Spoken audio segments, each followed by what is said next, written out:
Well, good morning, everyone. And as usual, we'll begin with just a few moments of sitting meditation, whatever that is for you, silence, as we allow other people to arrive, but also arrive ourselves from whatever we were doing that we had to put down in order to be here. I'll ring the bell to begin and then to end.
Well, welcome all those who are here today. I'm seeing a little message that my internet connection is unstable, so I hope that that doesn't affect our experience. And I'm really glad to be with you. I noticed the group is a little smaller than it is sometimes. And again, as I was saying, as we were to Kodo, as we were coming on, maybe it's because some of our regulars are in the streets this morning. One of the many, many, many No Kings demonstrations happening around the country. And so I'm sending out a particular greeting to those of you who are not here right now, who are going to be listening to this later. Thank you for all that you're doing. And I know that those of us who are here, some of you maybe it's because maybe whatever's happening in your town is later or earlier than this time. And then, of course, there are many of us that it's simply not a possibility, either because of where we live or because of our own conditions. So anyway, my heart is with those who are choosing to put their bodies in the streets today. And I also just want to say, probably some of you are wondering, where is Zenshin? This is not her usual spot. This is not a virtual background. This is an actual background. I am on Salt Spring Island up in British Columbia. This is one of the reasons that I will not be at a No Kings demonstration today. I'm actually up here. This is the home zendo of Peter Levitt, who I'm sure many of you know.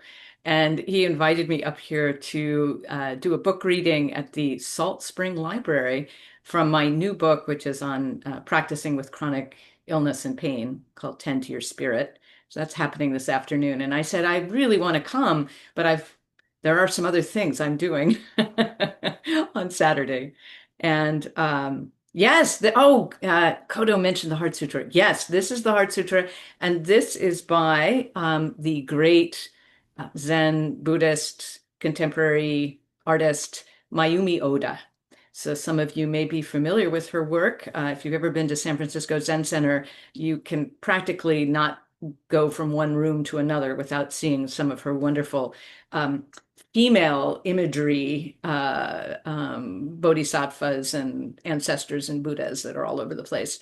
And Peter was telling me yesterday that she had a practice, maybe she still has this practice, of copying out, doing the calligraphy of the entire Heart Sutra every single morning as part of her sitting and chanting and arriving to the morning. So she gave this to him one time when he was staying with her. So yes, it's very beautiful. And I know Mayumi just a little bit and have great love and appreciation for her. And in many ways, what she has done visually is somewhat similar to the hidden lamp, and she's been doing it for a long time of really bringing forward. Welcome to Canada. Thank you. I will be saying at my book reading this afternoon, I will be offering my apologies to Canada from my government, for my government.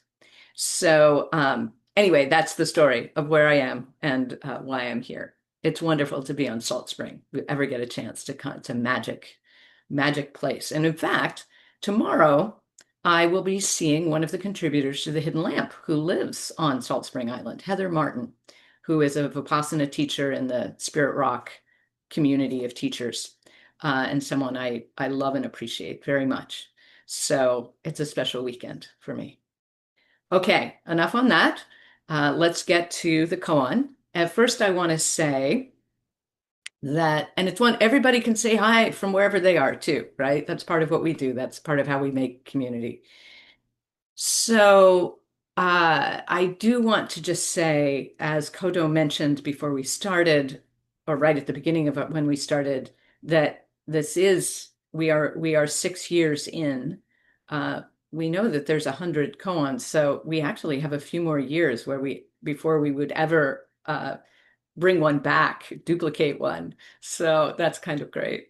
But I'm just so grateful to Upaya for the continued support of this program.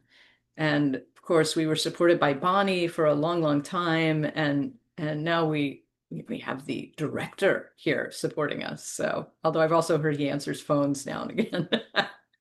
So that's really wonderful, and we are so grateful. And it's always nice to put up the donation link. So if Kodo, you have it, just so that if it's been a while since you've donated and you want to donate kind of in honor of this program, when you use that donation link, um, that will be an expression of your appreciation of this particular program.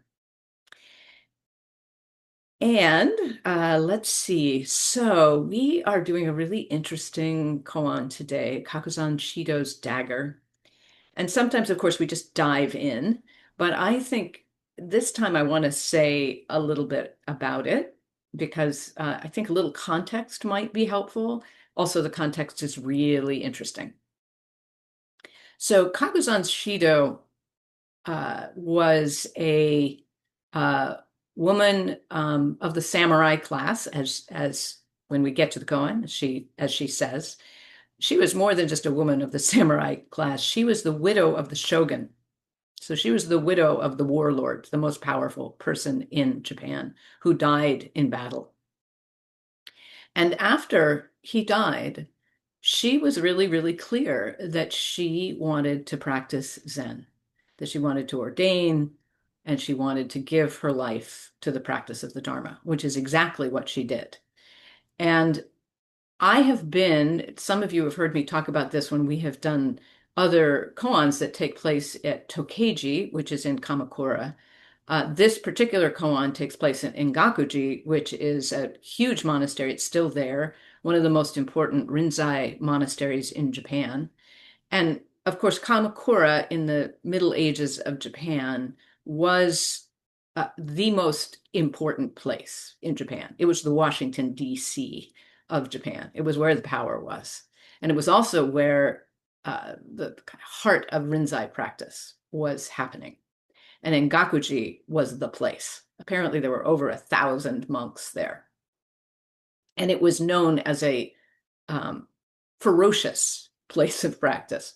And there are a number of stories in the Hidden Lamp that have some connection to Engakuji because Tokei-ji was a temple for women that was founded in Kamakura. But after this moment that we will see in this koan, because the founder was Kakuzan Shido. So she practiced and studied at Engakuji, which was a pretty incredible thing to do as a woman in these times. Um, if you want to look up another story about what Engakuji was like in the Hidden Lamp, if you have the book, you can look up Eshun's Deep Thing, and you'll get a sense of just how intense it was there, especially if you were a woman. So she was practicing there. She was given Dharma transmission, full permission to teach, and then she founded Tokei-ji, which continued, and it is still in existence. Now it's considered a sub-temple of Engakuji. It's very close. It's walking distance. I've been to both places. And but at the time, it was a completely separate temple for women. Some of you, again, you've heard me talk about this, but this was her intention from the very beginning, that it would be a place of refuge for women. For about 600 years, it was the only place in Japan where if a woman, a lay woman who was in a dangerous or bad marriage, if she could get through the gates of Tokei-ji and stay there for, originally it was 2 years, then 1 year, she didn't have to ordain, she would actually be granted a divorce, which was the only way a woman could receive a divorce in Japan at that time. And what they say is that for 600 years, no man entered the gates of Engakuji or of Tokei-ji. And I've actually seen that gate, which is a kind of small gate. It's not a scary gate, but there are stories of samurais chasing their wives to the gates of Tokei-ji and then stopping.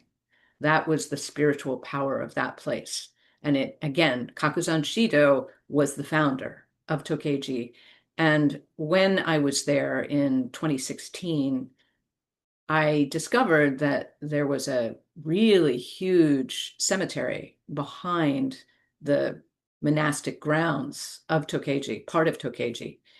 and that the memorial stones, the ashes sites of all of the abbesses, the many, many abbesses of Tokei-ji were in that cemetery, along with lots and lots of other people, including D.T. Suzuki and his wife. But I stood in front of the memorial stone of Kakuzan Shido, which is in a cave, kind of carved out of the hillside. And that, I tell you, is one of the more powerful moments of my life. So know that this was a real woman and that her ashes are there on the grounds of the place that she founded. And that now we can hear her voice and her teachings ourselves this morning on March 28th, 2026. Pretty extraordinary. Okay, that's enough on that. So some of you may be here for the first time and wondering what happens over the course of our time together. I will walk you through every part of it. The process that we go through each time is, although it's a different koan each time, the process is the same. And the process is from the Western monastic tradition, Benedictine in particular, and it's called Lectio Divina, which is a way of contemplative reading, contemplation, and writing of around a sacred text. And in this case, the sacred text is the story of a woman, an actual woman we know in this case. So if you don't have something to write with and something to write on nearby, this is the time to get that and bring it to where you're sitting. And then we will start in with the Lectio Divina process. So as part of that, the first thing we do is that we listen to this story. And you might wonder why that would be an important part of the process. And it is a part of Lectio Divina in the monastic tradition to listen, and obviously in the case of the Benedictine, to biblical readings. But I think it's really important for these koans because these would have been stories that were told before they were written down, many of them, maybe most of them. And you could totally imagine the women around Kakuzan Shido after Tokei-ji was founded telling stories about this moment in her life where she was challenged as she was going through her authorization to be a teacher and how she responded and how the person who challenged her responded. So the first thing we do is we put down whatever text we have of this, if you've looked at it ahead of time, which you never have to. You can always just meet it fresh when we're meeting. But put it down. And I'm looking for 2 volunteers, and you're going to have to raise your virtual hand for me to see you. Each of those people will read the koan from beginning to end, the title, the little, when it took place, and the whole koan. And then we just listen. So it looks like my first 2 are Margaret and Catherine. So Margaret, if you can unmute, which you should be able to do on your own. Let me know if it's not working. No. Okay. I'll unmute you. There we go. Okay. Great. So now we know. So please just start at the beginning and, don't worry too much about pronunciation. Japanese is pronounced kind of phonetically, so you can kind of have a good guess, and just share this story with us. Thank you. Okay. Thank you. Kakuzan Shido's Dagger, Japan, 13th century. The nun Kakuzan Shido trained at the notoriously tough Rinzai monastery in Gakuchu. Her teacher Tokai, whose name meant Peachtree Valley, gave her Inka, transmission and authority to be an independent teacher. In the transmission ceremony, Shido took the seat in front of the altar, and the monks asked her questions to test her skill. When it was the head monk's turn, he challenged her. In our lineage, anyone who receives Inka must give a discourse on the sutras. Are you really capable of doing this? Shido pulled out the 10-inch dagger carried by all the women of the warrior class and held it in front of his face. Every Zen teacher in the lineage of our master should teach the sutras, she said. But I am a woman of the warrior line, and I speak the Dharma face to face with my dagger drawn. What need do I have for books? He persisted with another question. What was your original understanding before your parents were born? She answered by sitting in silence with her eyes closed, and then she said, "Do you understand?"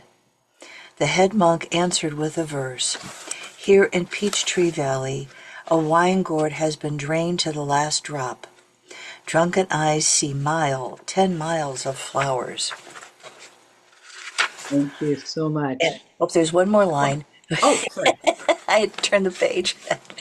Shido replied, "Was I not directed to the way even before the births of my mother and father?" Thank you. Catherine, and I will unmute you. Thank you.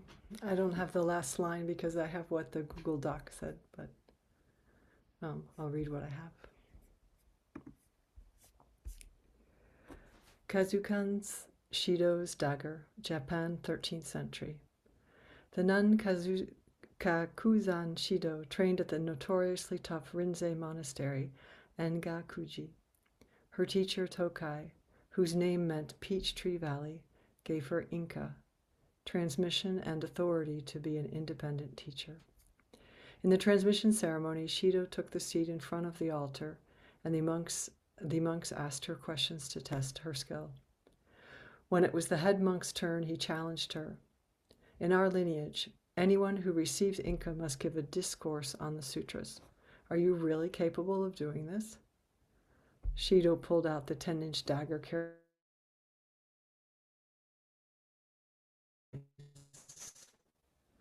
Every Zen teacher in the lineage of our master should teach the sutras, she said. But I am a woman of the warrior line, and I speak the Dharma face to face with my dagger drawn. What need do I have for books? He persisted with another question. What was your original understanding before your parents were born? She answered by sitting in silence with her eyes closed. Then she said, "Do you understand?" The head monk answered with a verse.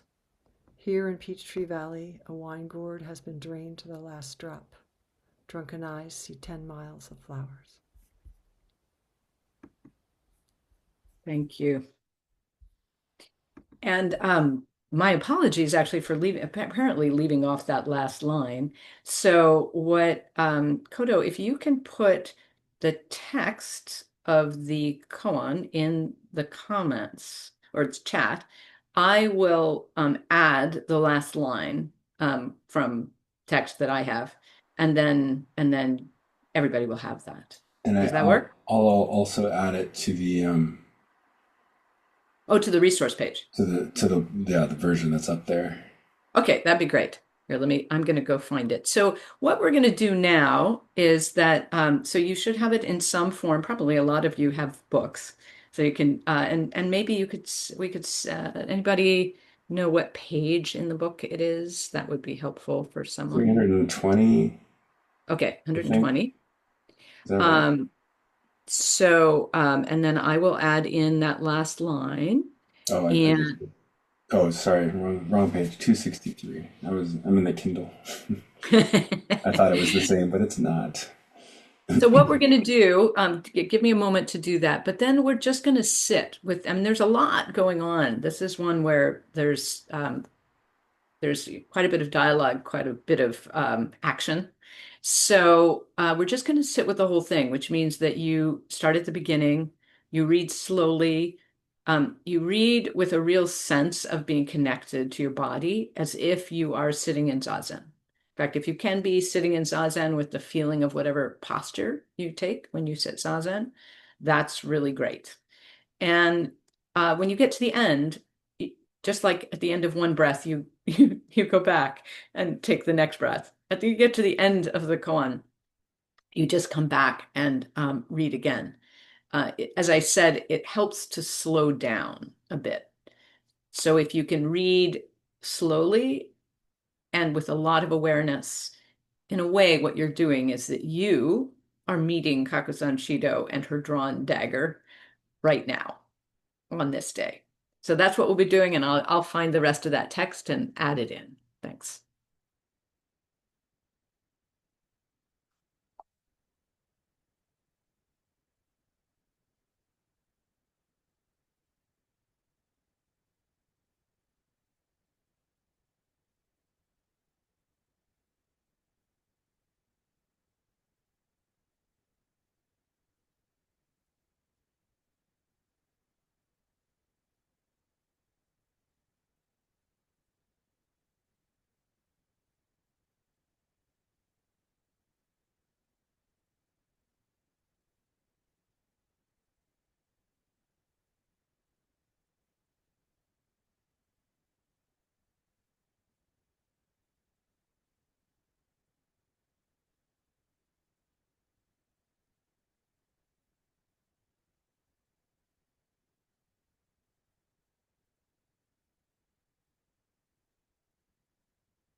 Okay, you now have your last line. I just put it in.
So the next time you are reading through,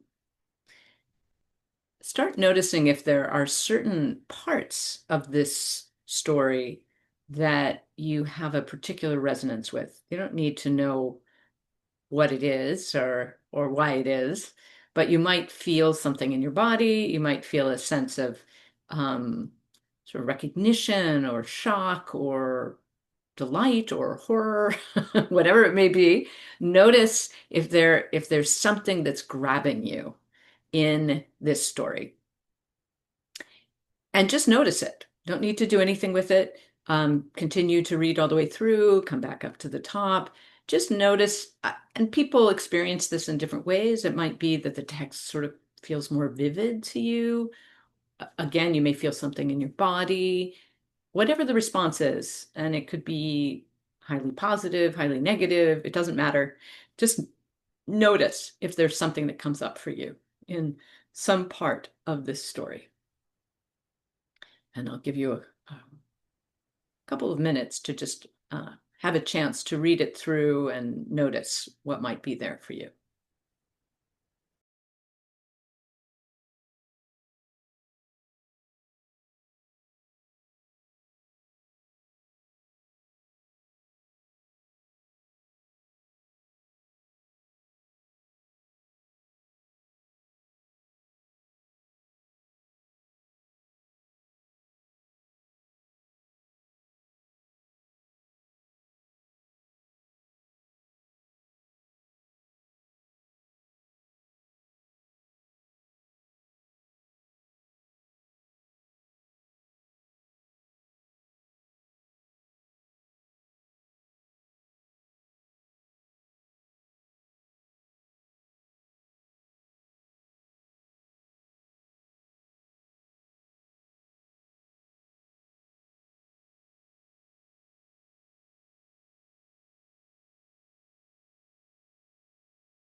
And when you've identified whatever most draws you in, whatever is juiciest for you, go ahead and write it at the top of the page of whatever it is that you're going to be writing on.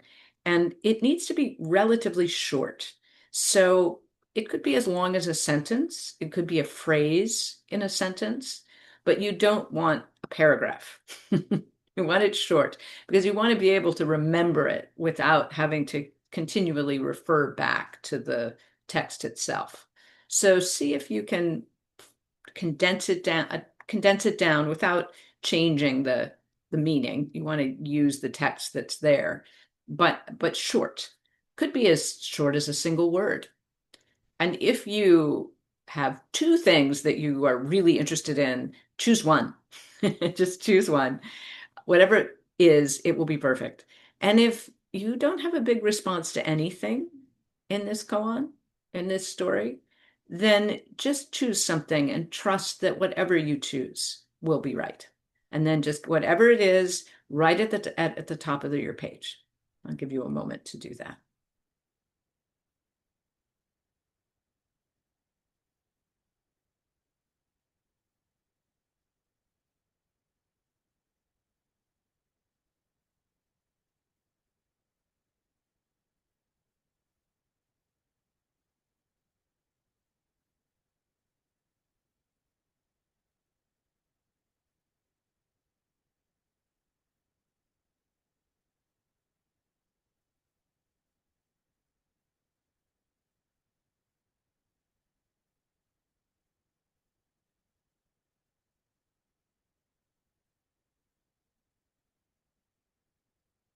And no need to write it in the chat. You want to write it on your page. We'll have another chance to put what we chose in the chat, possibly at the end.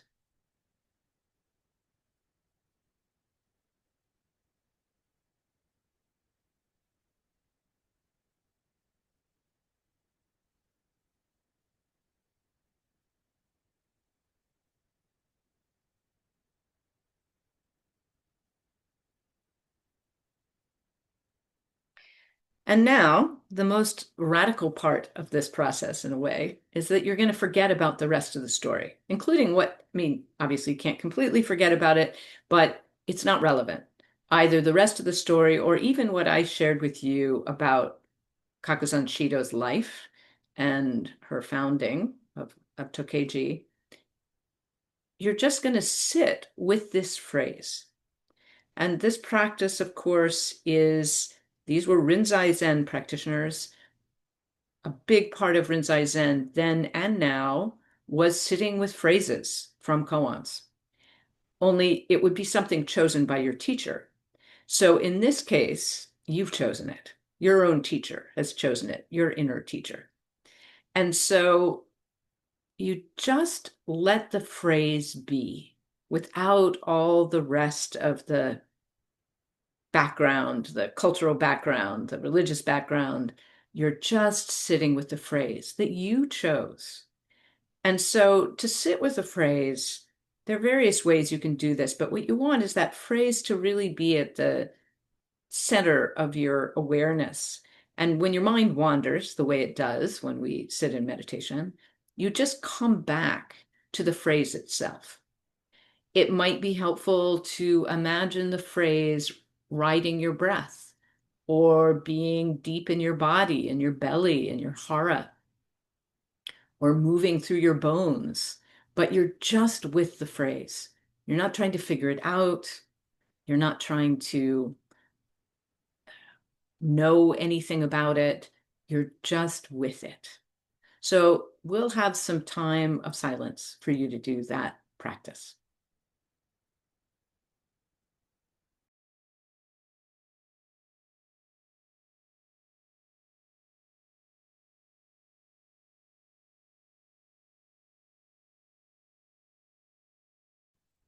And again, have the feeling and the posture of zazen, whatever that is for you.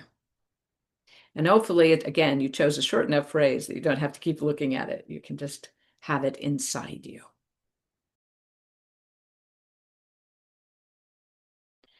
And one last direction here. This is not a time we're doing any writing. We're just sitting with it.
And if you find yourself thinking about the phrase, just come back to breathing with it, to just being present with it.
So now we move to the next part of our Lectio Divina process, which is contemplative writing.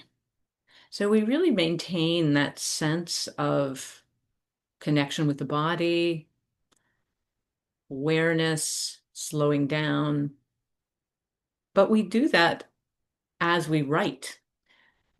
And so the way that we do this, again, many of you know this quite well, but I always say it again for those who are here for the first time, is that you can begin by writing the phrase again. And then what I find most helpful is to be curious about why I chose that phrase. Out of all of the words that are in this particular story, you chose these few words. What is it? So the way that I think about Lectio Divina is that it's allowing the story to be a mirror of our own life and practice. So this is not about you writing a term paper about the story or Kakuzan Shido or what you think Zen is.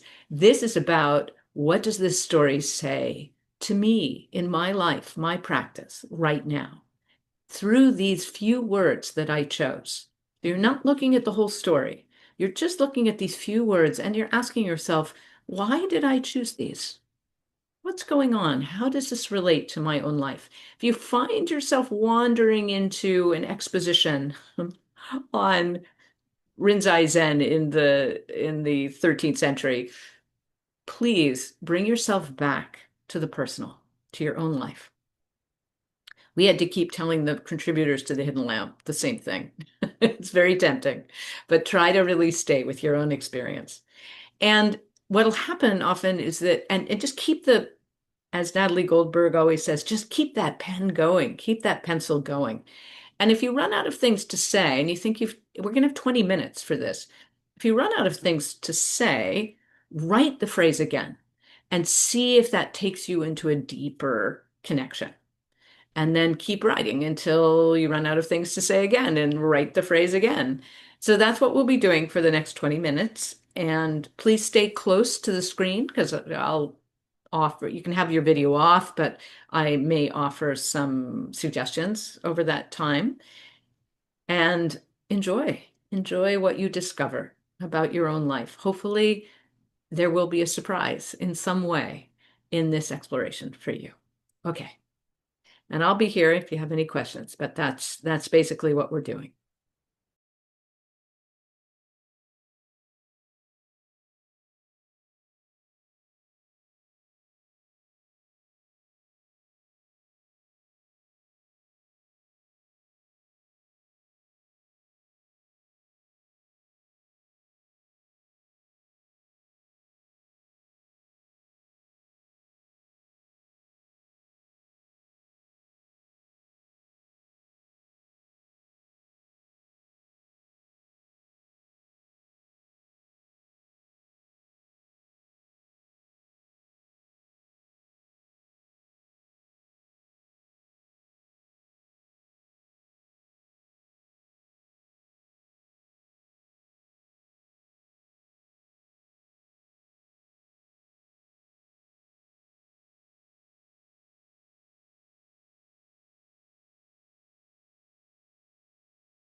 You have a couple of minutes left of your writing. This would be a good time if you wanted to see if you could get to the heart of what you have been writing about, to say something like, or write something like, what I really mean to say is, or at the heart of what I'm saying is, at the heart of what I'm writing is, however you want to say that, and see what comes up for you then. You can also just keep writing if there's a lot of energy with your writing.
So go ahead and finish your writing, which might not feel finished, might feel like you have more to write.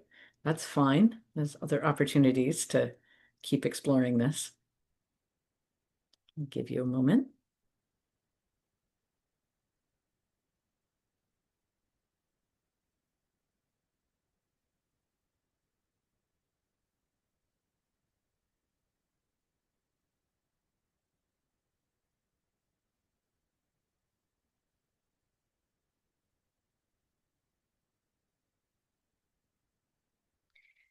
So I'll kind of walk through what we'll be doing next here in this process. And this is a continuation of the Lectio Divina. It's not separate, which is what makes this process quite unique in comparison to the traditional way of working with koans, which is that it's a one-to-one meeting between a teacher and a student where the student expresses something about their understanding and the teacher responds.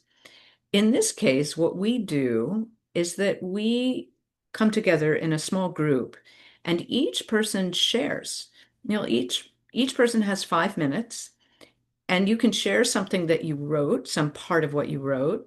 You can just speak about what it was like to contact this particular phrase that you chose. If you run out of things to say, you can just go into silence. You don't give away your time, and something else may bubble up inside as you sit. And then a little message will come across your screen that says, please go on to the next person. And then if you're in the middle of speaking, you just finish what you're speaking and you go on to the next speaker. And then you'll be in groups of 3 or 4. So if you're in a group of 3, there's no asking questions. There's no crosstalk at all. If you're in a group of 4, if you're in a group of 3, when you get to that fourth person, you have a chance to be in dialogue with one another, or maybe there's something else that's come up for you that you want to respond to, or you want to express some gratitude.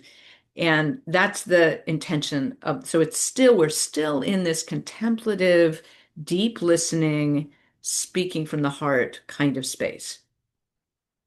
I hear every time that this is the most powerful part of what we do in the Hidden Lamp study group.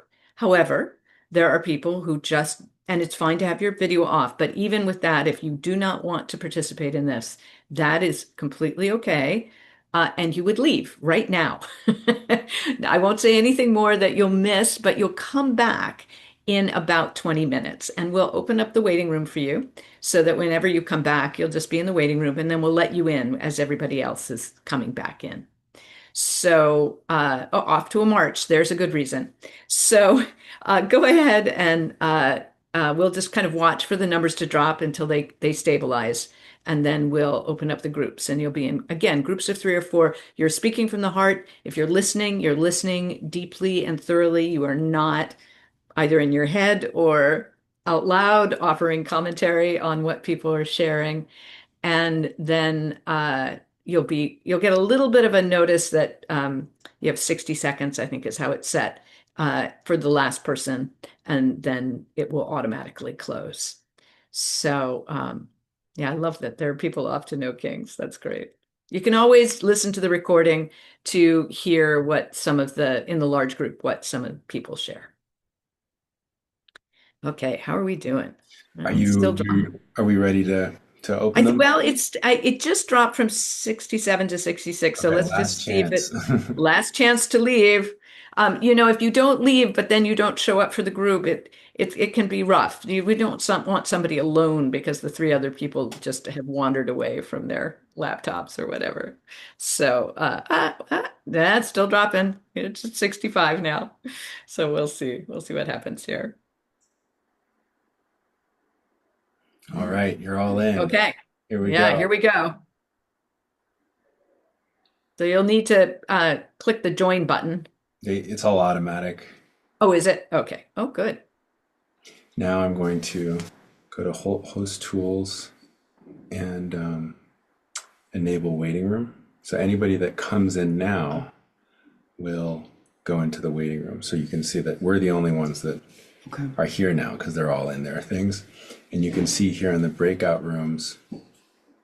Have you started your timer? Start a timer for 5 minutes. There's all kinds of fancy ways you can do that. We're just saying move on to the next person, right? Right, exactly. Yeah. Yeah. So you can see the people in there, and sometimes you can see if somebody hasn't joined. I like how Zenshin is very clear about, like, if you're going to leave, leave now. So I tried to make it so rooms had 4 people as much as possible, and 2 rooms have 3. Right. And if anybody came in, for like the first few minutes, if anybody comes in, I usually welcome them in and say, did you get kicked out? Because what can happen is they can like lose their connection and then they come back in and they're in the waiting room. What they really want to do is be in a room. Right. There was an accident. But after like 5 or 10 minutes, I no longer check because they're probably coming back.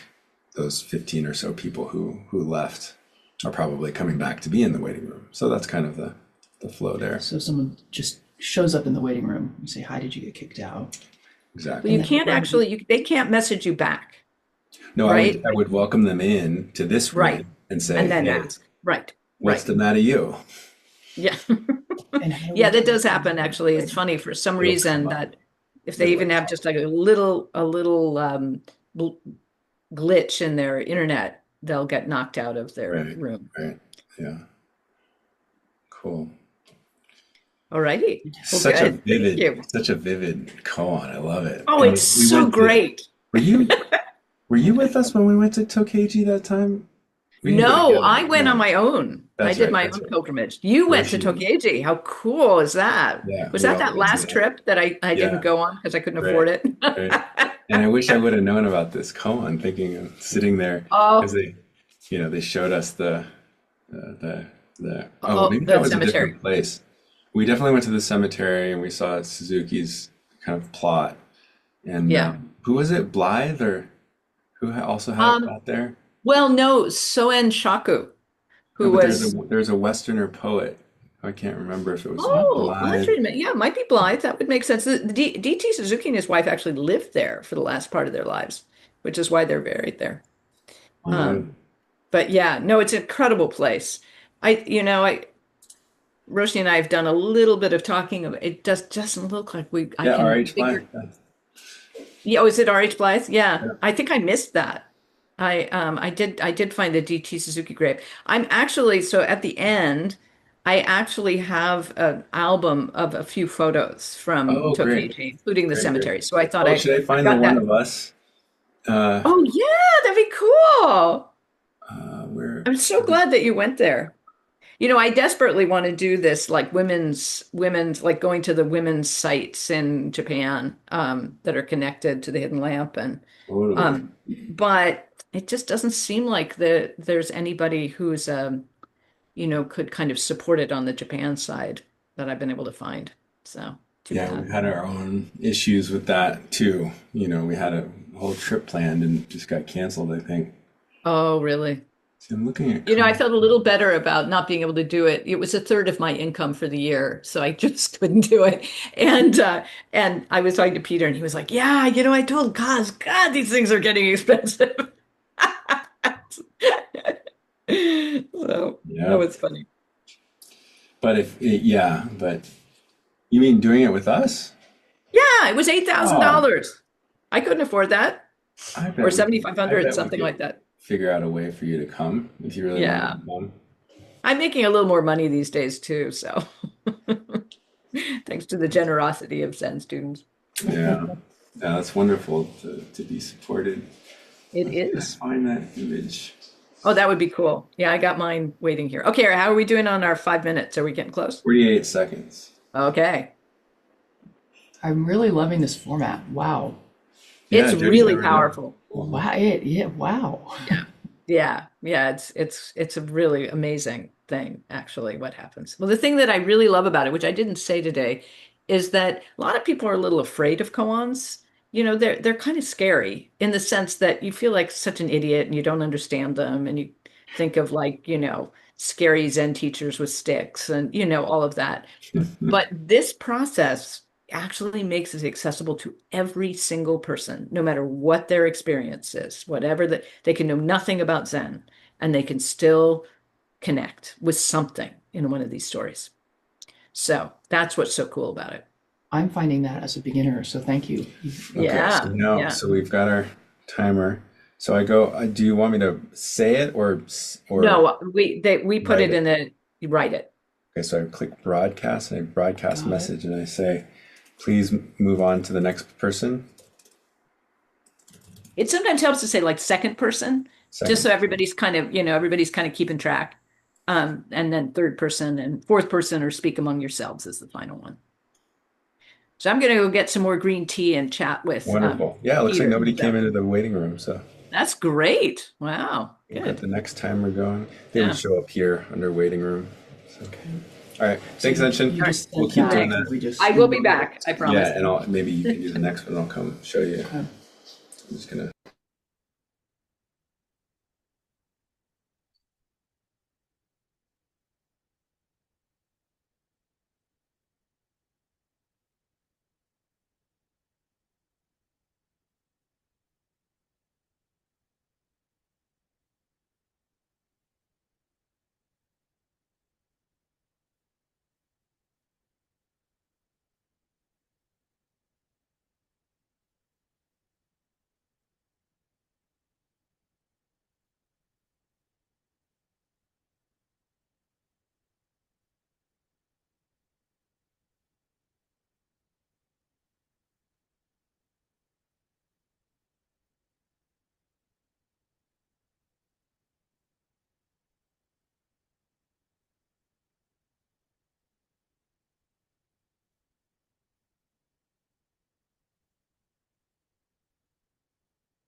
what's going on.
Are we okay with time? Oh, good. I was afraid I was chatting too long. 90 seconds Oh till my I God, I close it. gotta close. 90 seconds, and then we have another 30, seconds while they're. Oh, do you have a 30-second? Okay. You know what we've actually found? It could be helpful at a minute to say, you're going to have about a minute more, and then there's going to be because I said 60 seconds. It's different at different Oh, places. okay, You'll yeah. have 30 seconds to end. Okay, sure. Yeah, we can do a. So that's right now. If you want to go do a broadcast, you have about 60 more seconds till we end. Thank you. So many great Japan shots. I cannot find. I don't know when we went there. I think you're not allowed to take pictures at the place itself. Really? I didn't, maybe I just didn't know that. I took lots of I photos. have one photo of us, standing on the steps outside, but that was the only one. Yeah, I don't have. Oh well.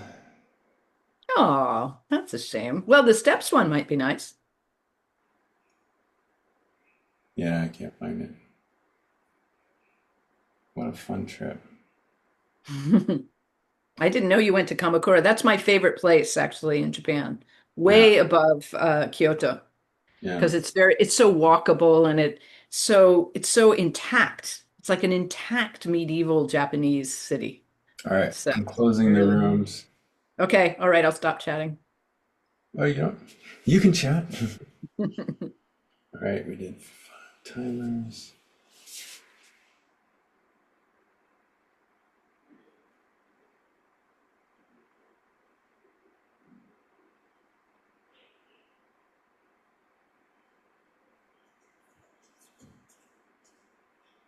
We'll just wait for everyone to get back. There's still people finishing up.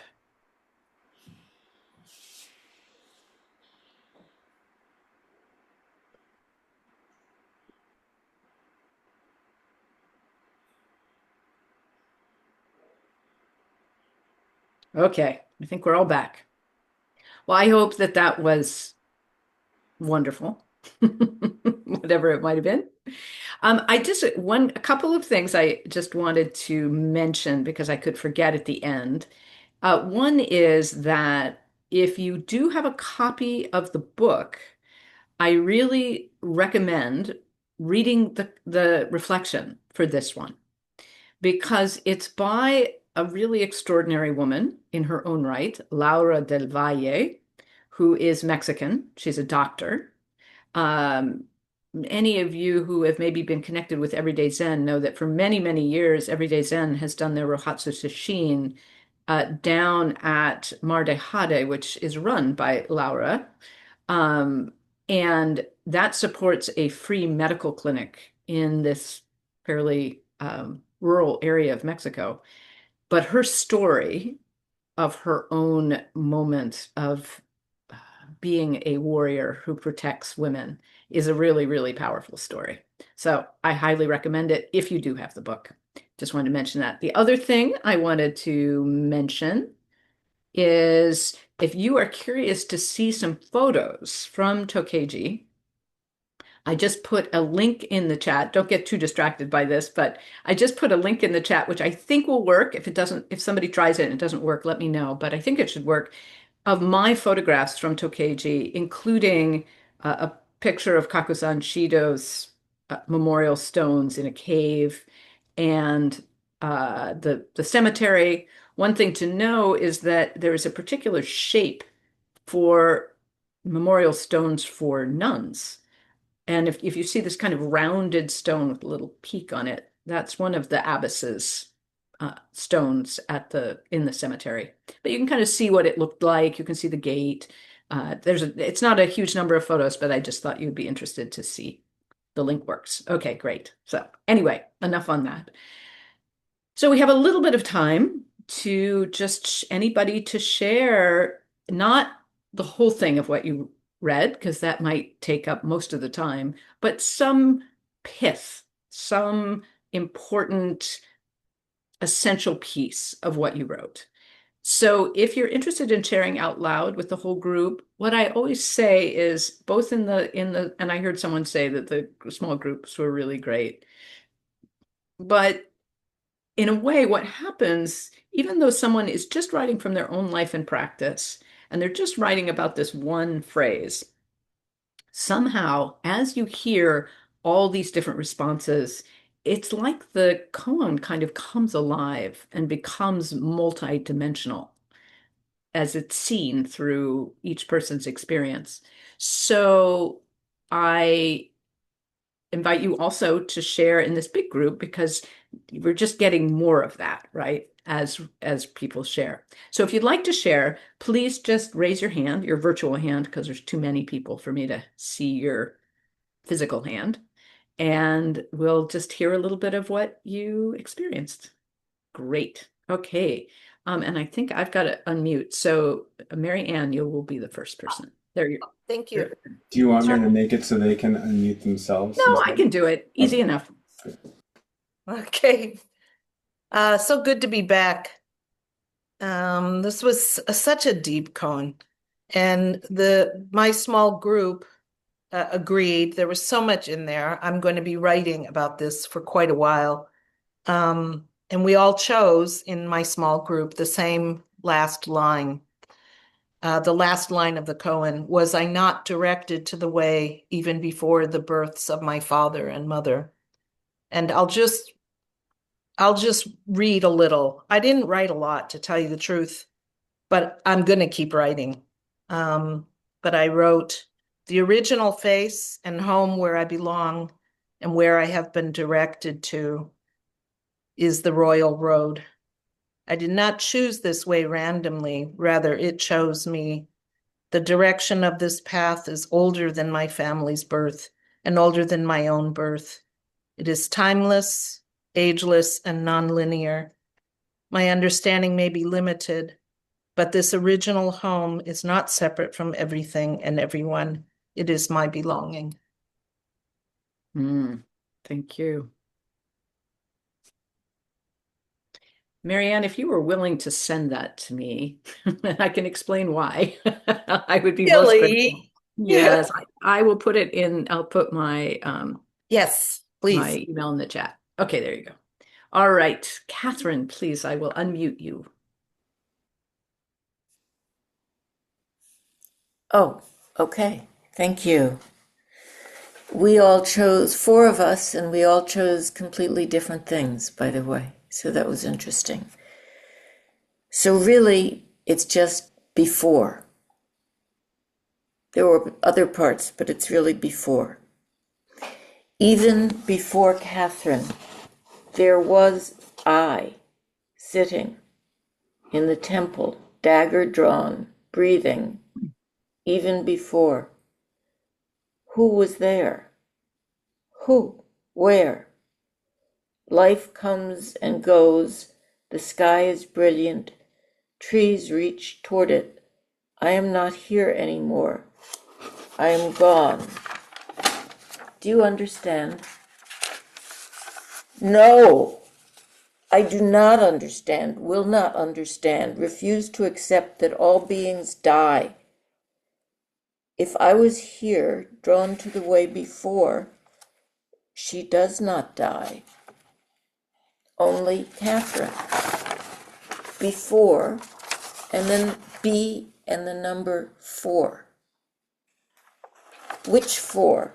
Earth, air, water, fire. At the heart is love and space forever. What is really to be said is before, before, be, walk along the sharp dagger. Oh, thank you so much. I'll remember that. Walk along the sharp dagger. Thank you. Katie, please. Oh, I have to unmute one person and mute the other person. Okay, there we go. Go ahead, Katie. Thank you, Zenshin. Thank you, everyone. Um, I had chosen the phrase, I speak the Dharma face to face. And in the middle of her transmission ceremony, she's being challenged. And the image that came to my mind, this was very profound to me. Some tears were welling up for me. I could visualize myself standing in my kitchen with the sun shining, firm in who I am, standing very clearly in who I am. But there was also as someone in our group shared about, it screamed out to me, I will not leave myself. As I leave myself, will not leave myself, but the Dharma being me right here in who I am, my life is enough. Thank I you. could share more, but I want to be mindful of others in the time. Very Thank you. profound. Thank you. Yeah, good. That's what this is for. Our light can be lit by these old stories and the women in them. So thank you.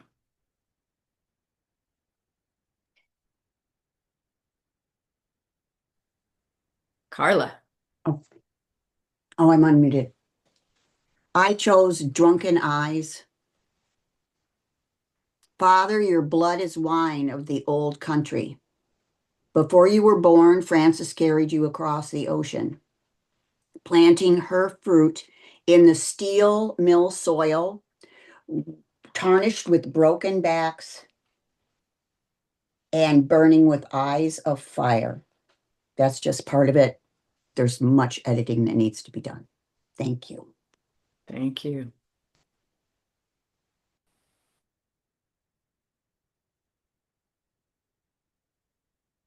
Oh, I didn't mention one thing. I just wanted to say that I love that somebody chose one word, which I have suggested, but I think it might be the first time someone actually talked about doing that. So thank you. All right, Donna. Hi, I'm so happy to be here. Thank you so much, Zenshin. My sister and I are both poets, and she had to leave to go to the march, and we met in a small group. We both chose the same phrase, which is really cool. And it's Peachtree Valley. So after 4 pages, here's my haiku at the end. Peach tree valley drops white petals, blossoms foam, a flower of oceans. Thank you. And you know, when someone shares a haiku where it's easy to share in the chat, please feel free to do that if you would like to. Thanks.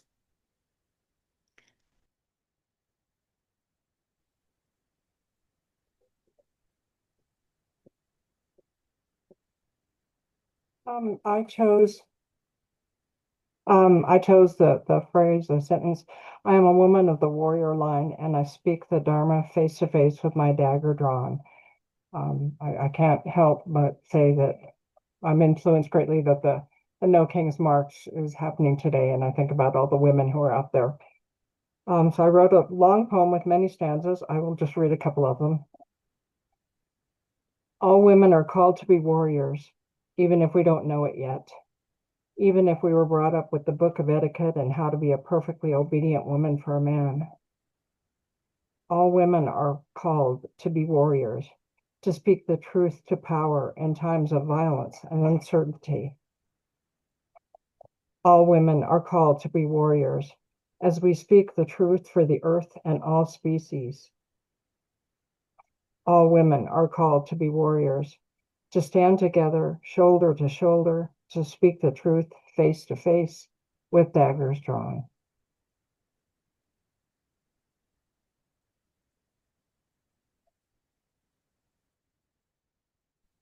Thank you so much, Kitty. And I just want to say something about warrior that might be helpful for those who perhaps are responding negatively to that word. I spent time at Standing Rock during the time that the water protectors were there in 2016. And what I saw in terms of how they were working with young people and training them really was that in certain cultures, warriors are protectors. They are those who protect. And I think you can really see this in the life story of Kakuzan Shido and also in what Kitty just shared. And if that helps to reclaim that word, I offer that to you. It was very inspiring to me at Standing Rock to be protected by young men and women on horseback who were making sure that we were safe. So, Susan, I will unmute you. There you go. Thank you. In our group of 4, the other 3 chose the phrase just identified about speak the Dharma face to face with my dagger drawn. And I just wanted to express gratitude for the experience of that small group, because the 3 other participants were talking about being warriors and strength. And I was coming from a place of being tired of fighting. And it was I'm so grateful for the experience of being inspired and reinvigorated by the others. So thank you. Thank you, Susan. Yeah, that's one of the things that can happen in the small groups. Very inspiring.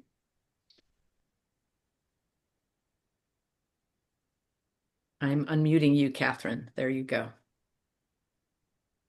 I want to ask her permission first if I actually took 3 lines from my co-group people that really touched me. If I could share those, or would that be too much of a privacy? It might be nice for each of those people who are in your group to say yes in the chat so that we know it's actually okay. So if it's okay with you, say yes in the chat.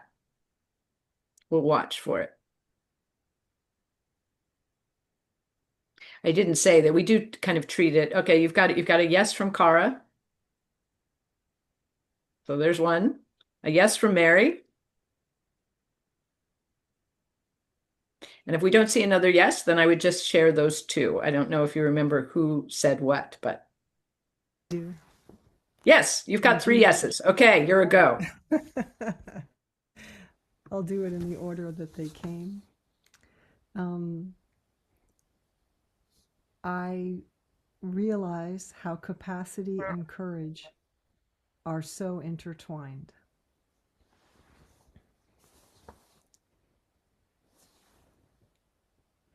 I'm with you all in the ever-expanding moment.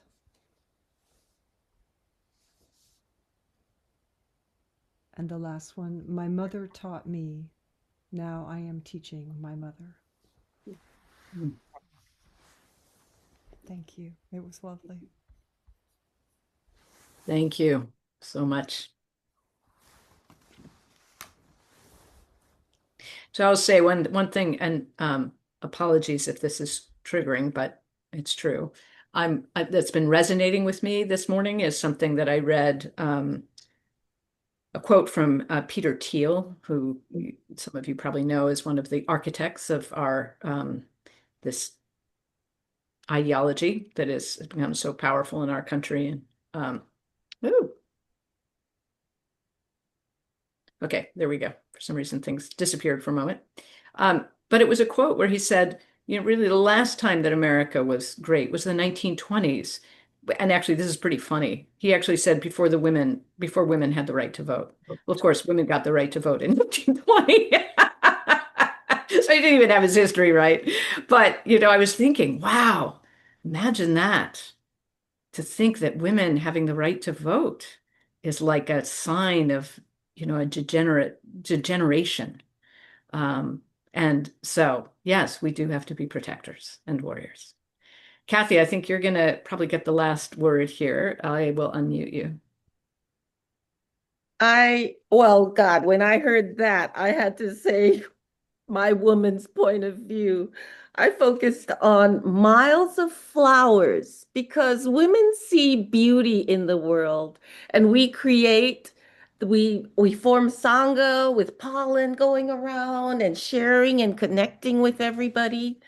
And I just thought of how much flowers have meant to me in my life, with the flowers of lays, spreading love and celebrating and connecting people, to being the flower of creation. I have 3 children, I have 3 grandchildren. Boy, those men would really have a hard time if we weren't around to flower and blossom and share love and beauty. Our world needs beauty, and I have beautiful flowers right out here. So, miles of flowers, it's very, mm, we feed the world with our miles of flowers. Thank you so much for that. That's a perfect last words. So I would just love to make a little poem. I think we've got a few minutes here to do this because there is so much in this one. Could anybody who wants to write what their phrase was in the chat, and we'll see what comes of it. And I'll try to read. Sometimes I get behind, but sitting in silence, I speak the Dharma face to face. Are you really capable? Shido took the seat before. I am a woman of the warrior line. Drunken eyes. Are you really it is going fast. Hold on. Let me go back here. Okay, there we go. Are you really capable of doing this? The way. I have been directed by the way always. 10 miles of flowers. She answered by sitting in silence.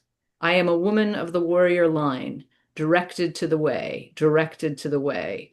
With my dagger drawn, directed to the way. Do you understand? She answered by sitting in silence. She answered by sitting in silence with her eyes closed. Are you really capable of doing this? Drunken eyes see 10 miles of flowers. 10 miles of flowers. She sits in silence with her eyes closed. What do you understand? Are you really capable of doing this? Do you understand? Independent teacher. 10 miles of flowers, woman of the warrior line, carried by all women of the warrior class. Was I not directed to the way even before the births of my mother and father? Shido took the seat before the altar.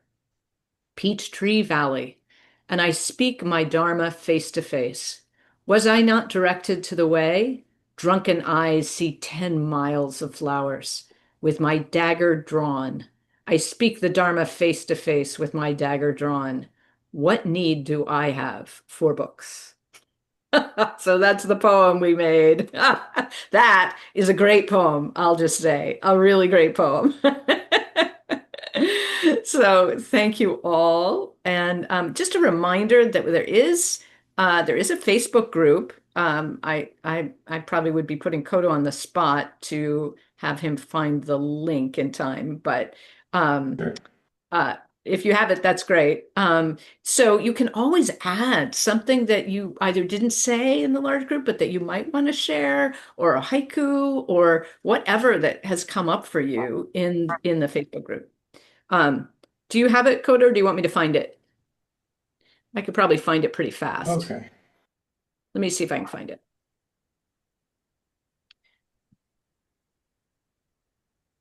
It's a private group, so you have to ask to join. But let's see here if I can find it. It's Upaya Hidden Lamp study group. Okay, here it is. So I will put the link in the chat.